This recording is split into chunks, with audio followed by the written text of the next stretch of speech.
Speaker sir, आपका बेहद शुक्रिया कि कल शाम में आपने फोन करके मेरी खैरियत और मुझसे दरियाफ्त किया कि क्या हुआ, और आपने मुझे बताया कि आपने फौरन पुलिस के आला अहदेदारों से बातचीत भी की। मैं आपका बेहद शुक्रिया अदा करता हूं कि आपने अपनी संवैधानिक जिम्मेदारी को एक रुकने पार्लिमान की जान पर जब कातिलाना हमला किया गया टोल गेट पर, आपने उस बात की। मैं आपका शुक्रिया अदा करता हूं।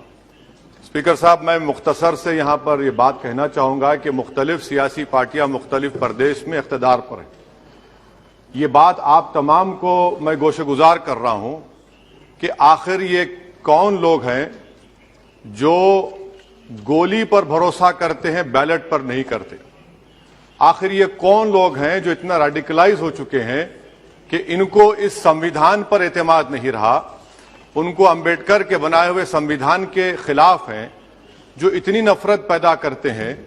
आखिर ये कौन लोग हैं? मैं इसको सियासी गुफ्तगू नहीं करूंगा, ये सबके लिए छोड़ रहा हूं, क्योंकि जहां तक मुझे मालूम कि मैं 2 मरतबा का विधायक हूं, 4 मरतबा का सांसद हूं, और अगर इस तरह से अगर राजनीति आगे बढ़ेगी कि टोल गेट पर गाड़ी रुकती है और 4 राउंड गोलियां चलाई जाती हैं, आखिर इन नौजवानों को ये कैसे रेडिकलाइज हुए? और मैं सरकार से पूछना चाहता हूं कि क्या उन्होंने ये रेडिकलाइजेशन सैयद कुतुब की किताब पढ़कर रेडिकलाइज हुए, अब्दुल्ला अजाम की किताब पढ़कर रेडिकलाइज हुए, या अयमन अल ज़ोहरी की किताब पढ़कर रेडिकलाइज हुए? इसीलिए मैंने सरकार से 2015 में कहा था कि इंटरनल सिक्योरिटी डिपार्टमेंट एमएचए में, उसमें तमाम मजाहिब के लोगों का एक काउंटर रेडिकल सेल बनाइए आप। और सर, ये रेडिकलाइज हो चुके हैं तो भारत की इससे राइट विंग कम्युनिज्म और टेररिज्म बढ़ेगा। मैं आपसे अपील कर रहा हूं कि जो गलती एनडीए 1 में की थी, आप वही करने जा रहे हैं। आपको नुकसान होगा, आपकी सरकार को नुकसान होगा, देश को तो, देश की सालिमियत को खतरा तो पैदा हो रहा है। सर, मैं आपके जरिए से सरकार को यह भी बताना चाहूंगा कि जिन लोगों ने ये रेडिकलाइजेशन किया है, आप इस पर गौर करिए, इन पर यूएपीए क्यों नहीं लगाते आप?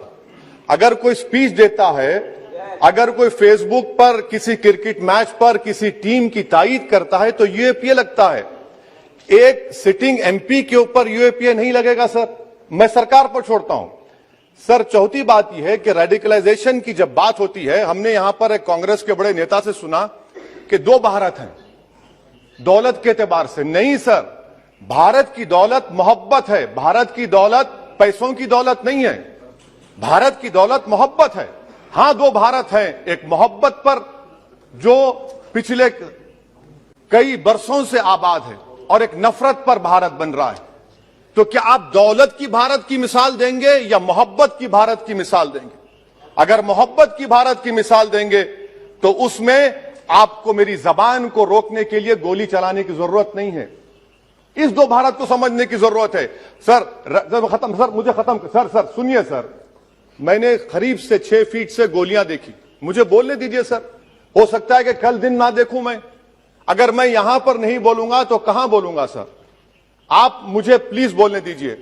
सर, मैं आपसे गुजारिश यह करना चाहूंगा कि आप हरिद्वार में, रायपुर में और इलाहाबाद प्रयागराज में मेरे बारे में क्या कहा गया, आपके नाईबी की रिपोर्ट है ना, आप क्यों छुपा रहे उसको?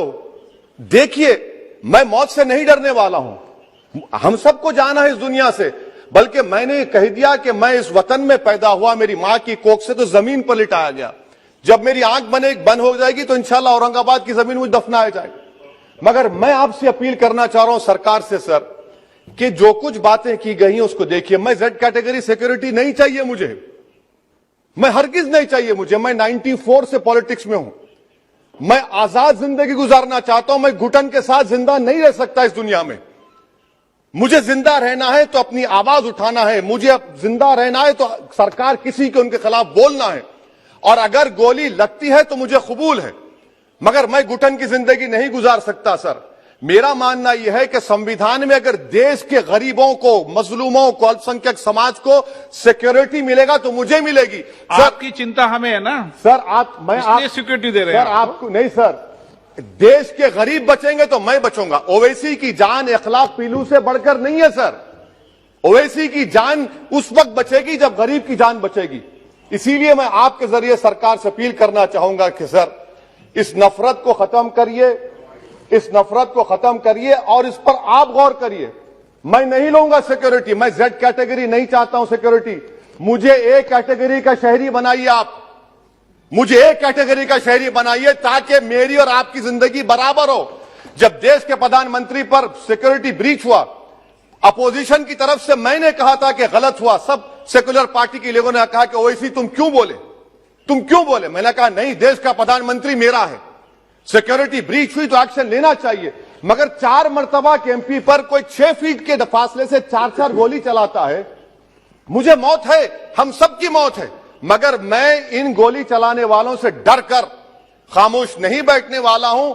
और मैं दुआ करता हूं कि उत्तर प्रदेश में पुरअमन पोलिंग होगी इंशाअल्लाह। उत्तर प्रदेश की जनता गोली चलाने वालों का जवाब बैलेट से देगी, नफरत का जवाब मोहब्बत से देगी और कमजोरों को दबाने का जवाब हिस्सेदारी से देगी। मेरी आपसे गुजारिश है सर कि मुझे जेड कैटेगरी नहीं चाहिए, मैं रिजेक्ट करता हूं। आप इंसाफ करिए सर, उस पर यूएपीए लगाइए। और इनके दिमाग कौन है? 2 लोग रेकी करते हैं, उनको मालूम कि मैं मीरठ की ठोर से आ रहा हूं उस टोल गेट पर और 6 फीट के फासले पर गोली चलाते हैं। तो आप देख लीजिए सर, आप सरकार के हवाले, अगर आप इंसाफ करना चाहें आप इंसाफ कर सकते, मगर रेडिकलाइजेशन आपको नुकसान पहुंचाएगा और इससे राइट विंग टेररिज्म बढ़ेगा। शुक्रिया सर।